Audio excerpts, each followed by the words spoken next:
Hey, welcome to another installment of Celebrity Profiles here on Live from Dennis's House, as seen in Madhouse Magazine. Today we're going to be talking to the legendary Todd Rundgren. Of course, you all know him. Todd Harry Rundgren, born June 22nd, 1948 in Upper Darby, PA. Multi-instrumentalist, singer, songwriter, producer, engineer, and a big innovator in everything. In the 1960s, he was in the band Nazz. They had a hit with Open My Eyes, and he went to solo and superstardom with the album Something Anything from 1972 with the radio classics we all love and sing today. Hello, It's Me, I Saw the Light.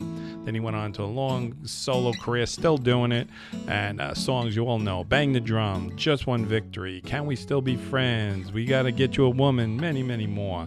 And of course, he was in the band, formed the band Utopia, this great progressive band, like one of the first jam bands out there. And of course, then he went on to become an engineer and producer. Some of the greatest albums of all time: Meatloaf, Bat Out of Hell, New York Dolls, Grand Funk, Hall & Oates, XTC, the band, Patti Smith, etc., etc. And he was so influential in every way, you know. And one of his the people who he influenced was Prince, of course.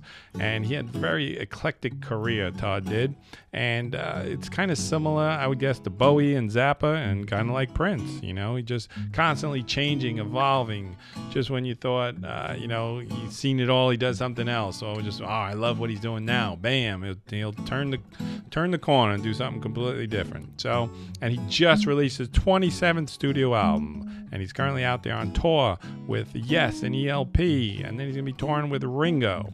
So let's play some music, and then we'll get to our interview with Todd. So let's start the show off with Open Your Eyes by the Nazz, and then We Gotta Get You a Woman from Todd, and we'll be right back. On the phone with us now is the legendary Todd Rundgren. We're going to talk about what's currently going on in your life, and then we'll circle back. We'll wrap up your whole life and career on this one call here. So yeah, okay. So you have a new album out now. It's the White Knight, and you have a lot of esteemed colleagues on here playing with you, and like Joe Walsh, Trent Reznor, Daryl Hall, all this kind of stuff. So tell us how the recording process took place, because I'm picturing you all in one room jamming together, but I kind of think it really wasn't like that, kind of long distance maybe. Yeah, well, there may have been a time when that was necessary, but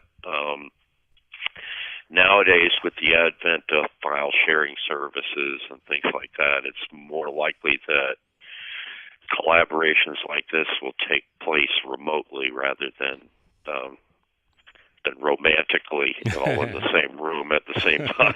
So, of course, it's always possible to try and arrange logistically for perhaps me and one or two other artists to be in the same place, but to do it with that many artists is it's like a world tour in a way. Yeah. And it actually turned out, I think, for the better, because I wasn't interested in doing a duets record, right, where I sing with somebody else all the time and we're, stepping all over each other's performance. I really wanted it to be something where whenever somebody else participated, they got featured. And I kind of like try and get out of the way a little bit rather than make sure that people know that I'm in there somewhere. So it kind of worked out, I think, for the best, because I wasn't standing over the other artists and telling them what they were supposed to do. They kind of did it however they felt natural, whatever felt natural to them.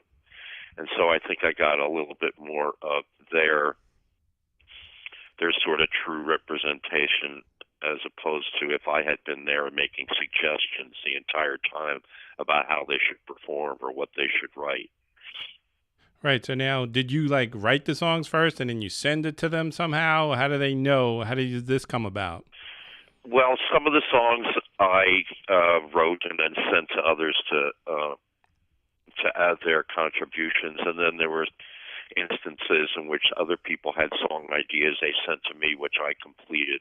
The artists come from a range of eras as well. Some of them are younger artists, and some of them are older artists. So that's probably what what affects their familiarity level. I guess some of the younger artists, my fans might not be familiar with because my fans tend to be older. Right, and that it's great how you keep your finger on the pulse of the music business still, and this album is really fresh and new, and I got to commend you on a great album, very excellent album. Thank you. I talk to a lot of people, and a lot of artists don't know how to navigate the current music industry. They don't know really how to make money, how to bring this all together yet. And I'm thinking you are always an innovator. If anyone has this answer, it's going to be Todd Rundgren. So how do you navigate this? What is the best way to make money? How do you make money? Is it selling albums, music, touring, etc.? Well, certainly you can make some money off of merchandise if your name is familiar enough. But I think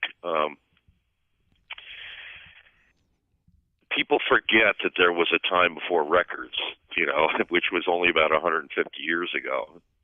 And before that, there was only one way for a musician to make money, or one principal way for a musician to make money, and that was to play music for people, for which you would be compensated. And lo and behold, that's still there.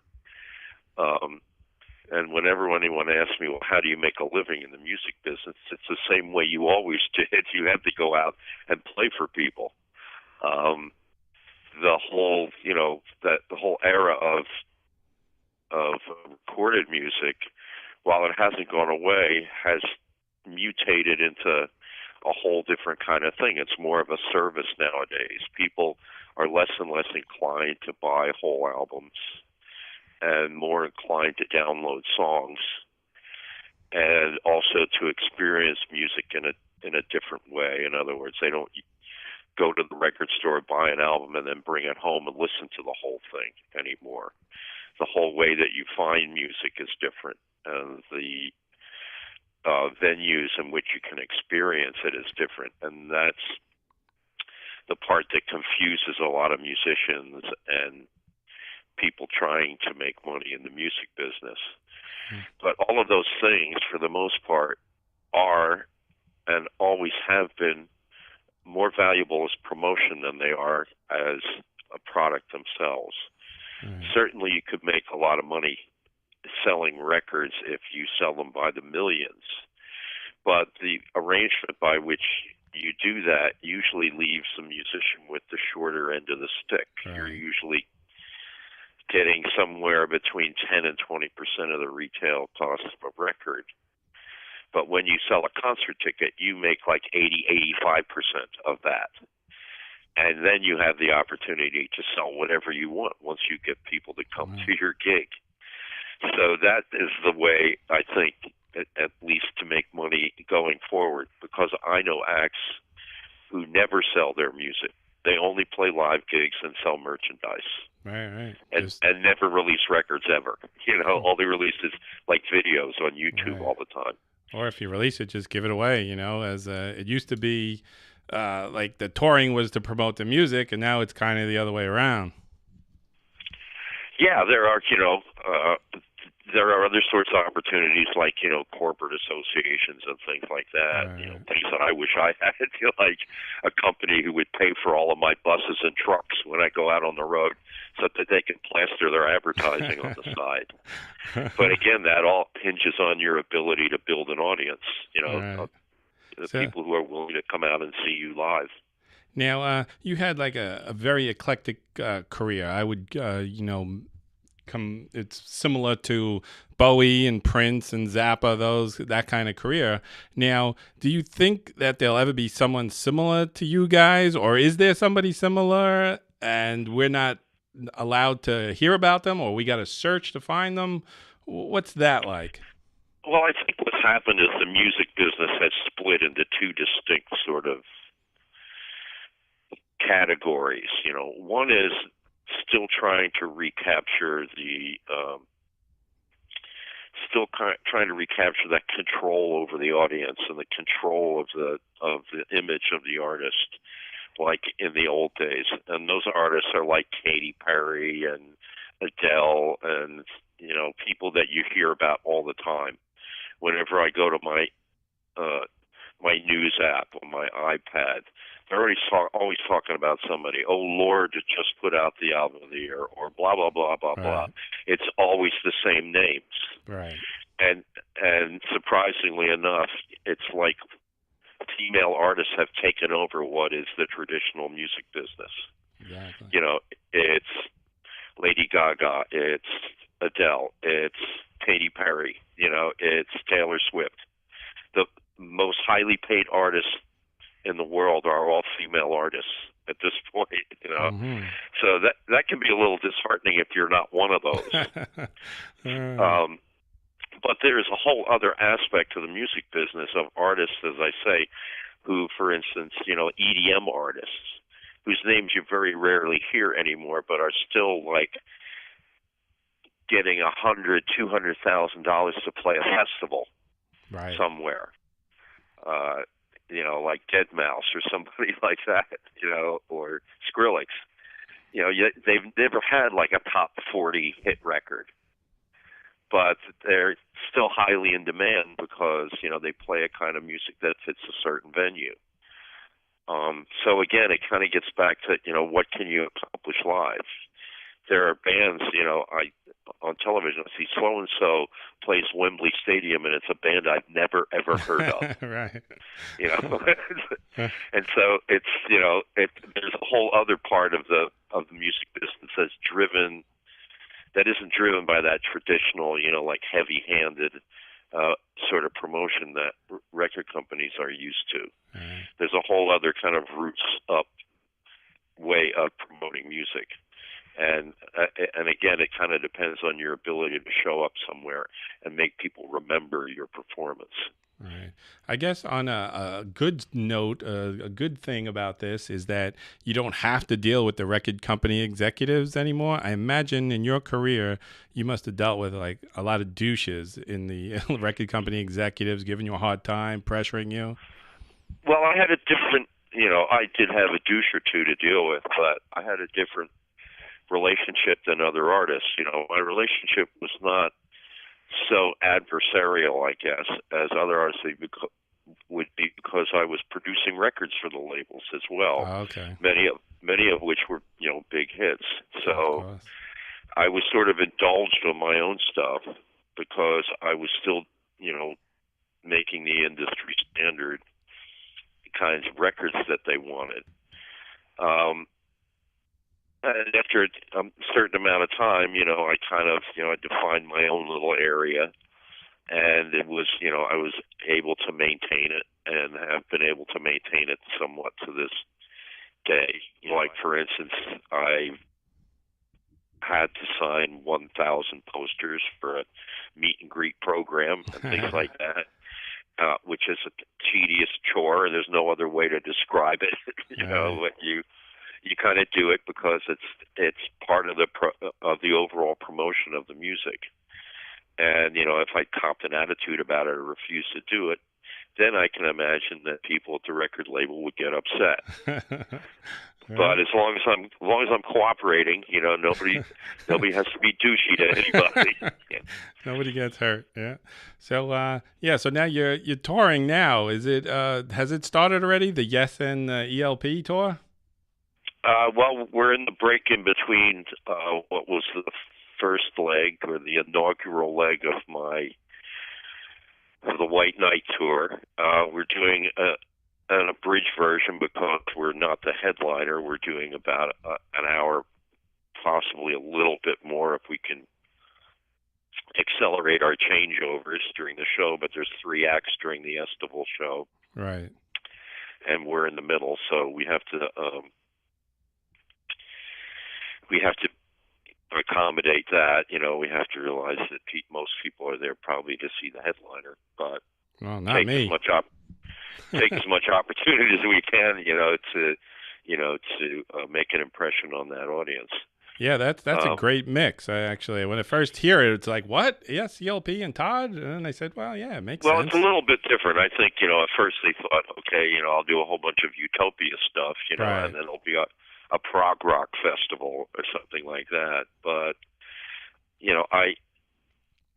I've written so much music over the years, it's hard to, pare it down to just an hour's worth and Yeah, have but it be fully representative, So there'll be a little bit of that. There'll be guitar playing. There'll be the stuff that, hopefully will keep us somewhat in the same ballpark. But for instance, as far as I know, neither Yes nor Carl Palmer have ever dabbled too seriously in like the R&B area, which I tend to go into, with some regularity. So, yeah.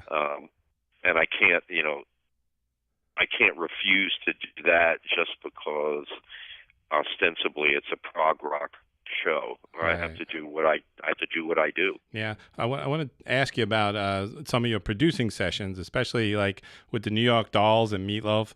What was it like working with the Dolls? Because they must have been problematic, especially Johnny Thunders. They're in their throes of drug addiction at this time, I imagine. Well, they were, this was of course their first record, so they didn't have as much money for drugs as they would have a little bit later. But it certainly was. It was futile for me to make any sort of rules about studio behavior or what you should be on. They would, they'd be smoking, they'd be drinking. If there was cocaine around, they would do that. But for the most part, David Johansen was pretty straight arrow when we were doing the sessions. Oh, okay. And so he would, I would depend on him to keep the rest of the guys sort of focused. It was, a bit of a circus atmosphere because every critic in New York and every groupie in New York wanted to be at the sessions, and the band liked that idea, whereas I would have preferred to get into the studio and sort of knuckle down and, and focus on the music. So, the biggest problem with the band was essentially distraction. They were constantly distracted by things, Right. which made it a bit of a slog to get through it. I mean, the biggest effect that had was when they insisted on being at the mixes, which I learned after that, was a stupid idea that I've never done it since. Because everybody in the band only hears their own thing. Right, exactly. So everyone's saying, make my guitar louder, make the drums louder, make the vocal louder, make this louder, make that louder. And so you're looking at the board and all the faders are pinned at the top, and you have to start all over again, So, yeah. and then they would be in a big hurry, to get it because they had a gig out Long Island or something. So. They didn't take some parts of the process as seriously as they should have. Right. And but that's a classic album, of course. And then basically it's the opposite. Is Meatloaf Bad Out of Hell? It's stripped down as compared to Meatloaf. So anything exciting or interesting happened during that time with Meatloaf? Well, it was I've told the story many times before that whatever Meatloaf turned out to be, I saw it as a different thing. I saw Meatloaf as a spoof of Bruce Springsteen, and to me, it was a comedy album. Oh, really? And that was my approach to the whole thing. I'm making a somewhat sophisticated comedy record here, and you kind of had to think that. And when you saw Meatloaf, he was so not, the kind of typical rock star, being big fat sweaty guy. He was more like Pavarotti or something like that, and with the handkerchief. It was part of the reason why they had so much trouble getting signed in the first place. And even after we finished the record, because Meatloaf got off his label like the day before we started recording, because he didn't think the label understood him, and I had to foot the bill for the record. And even after we finished the record, it took them like 6 months to find somebody willing to release it. So it was never like kind of slam dunk that everyone figures. Right. Like that I would have seen Meatloaf and said, oh man, this is going to sell millions and millions of records. No, I was just hoping to get the damn record done. That was it. And then it took you a while to get your money back, right? But you've since made a lot. Yeah, well, once they did get the record released, it didn't hit right away. They released 2 singles that didn't go anywhere before before they had their first hit, and then they went back and started releasing all those other singles again. And so it really steamrolled. But it was a combination of things that I think that played into the success of Meatloaf. One was his constant touring. Like he just toured day in and day out once the record came out and never gave up on it. And the other thing that happened was MTV had just come on the air, and they didn't have like a whole lot of videos to play. So Paradise by the Dashboard Light got played like every hour or something like that. And that kind of, I think was the biggest contributor to his breakthrough. That video just got played constantly. Yeah. So are you going to be touring with Ringo this year as well? Yeah, in October we go out with Ringo for about a month or 5 weeks, something like that. So when you first started playing with Ringo, obviously you must have been a big Beatles fan. Did you like look over and say, "Damn, I'm playing with Ringo Starr," or have you met him previously, or how's that? The first time I met and played with Ringo was actually in the late 70s. Okay. And it was for a Jerry Lewis telethon. Jerry Lewis felt that, he wasn't appealing enough to a younger audience, so he decided to do something he called Jerry's Dance Party and put together a little, quote, super group, which was Ringo and Bill Wyman and me and some guys from Utopia and Dave Mason and some other, a couple other artists. And And we got together in the afternoon and worked up a bunch of songs, essentially easy songs, and then played for a nearly empty auditorium full of people on the UNLV campus. And we kind of got along pretty well, but Ringo was still in his, Ringo's wild years. All right. Where he was drinking a lot and taking a lot of drugs and things like that. And when he formed the All-Stars, it was actually part of his rehab. He realized that, he was just had too much time on his hands. He was just carousing with Harry Nilsson all the time and taking all the drugs they could find and getting in trouble and stuff. And he realized that if he didn't want to become a casualty, he had to clean up. And the reason why he was so self-indulgent is because he stopped playing drums, essentially. Mm-hmm. He would maybe play in the studio, play his records, but he never played for people. And that was what was kind of instrumental in getting him, straightened out, cleaned up, and he made a whole reassessment of himself. He's a completely different person at this point. Mm-hmm. So while it was fun, to play with Ringo the Beatle back then, it's kind of just as much, if not more fun, to play with Ringo, your pal, who you've been playing with for 6 years now. So, that's amazing. And it all comes back to live music again. That's what keeps you going.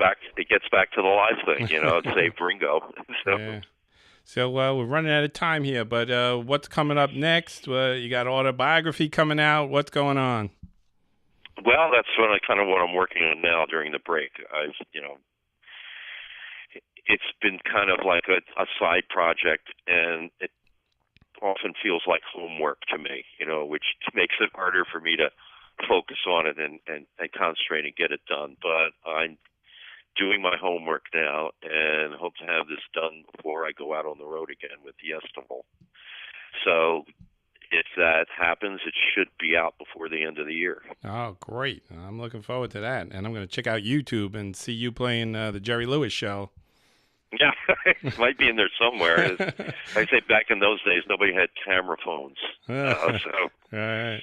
So, but we did have a brief appearance on air, so maybe that's somewhere. Yeah. So, one last question: what of everything you've done in your career, what are you most proud of? Your musical prowess, your singing, composing, your influence on others, your arranging, engineering, producing, all that stuff. What are you most proud of? Well, I'm not a particularly prideful person. I find that like an indulgence. But I, do have satisfaction in certain things. I think the thing that satisfies me the most is that, certain point in my career, maybe after something, anything, I decided that I wanted to separate myself from, the mainstream in a sense. Not because I didn't enjoy that music. I continued to make, commercial records for lots of artists. But I felt like I was covering ground that other people had already covered, and I wanted to do things that no one else had done, or at least do them in a way that no one else had done them. And as you mentioned, that's finally accrued over the years to me being a certain kind of artist, like a David Bowie or like a Prince or something like that, where it's hard to compare you to other people because of the fact that you don't do the same thing all the time, that you change up what you do, and you absorb new influences, and you're somewhat prolific. In other words, you don't keep playing the same old songs Right. that you played in your heyday. You continue to come up with new material and new ideas. And, the fact that I've carved that place out for myself is satisfying to me, especially as there is an audience who recognizes that and is there for the journey, more or less. So that I don't expect that I have to kind of break down and try and pander to people and do things that I know will please them. They're pleased to have me do whatever it is I do. Yes. Maybe that's because so many artists are trying, to read your mind, and give you exactly what you want. Right. So, well, I want to thank you for all the music. I want to thank you for this great career. Congratulations on this excellent album here. And I'll be seeing you in New York, New Jersey area when you come around. So, all right, terrific. Yeah. So thanks for calling in. We'll see you soon then. All right. Thanks, Todd. All right. Bye. Take care, man. Bye-bye. Hey, welcome back live from Dennis's house. That was our interview with Todd Rundgren. What a legend. What a great career. What a, well-spoken, well-thought out. He has all the answers. He's never at a loss. And, it's just, I love his music. I love his career, everything he's done. I can't express that enough, how much I love his music. He's always such melody, all his songs, even his deep tracks. Get out there, get all his back catalog and check out all the deep tracks there. They're all good.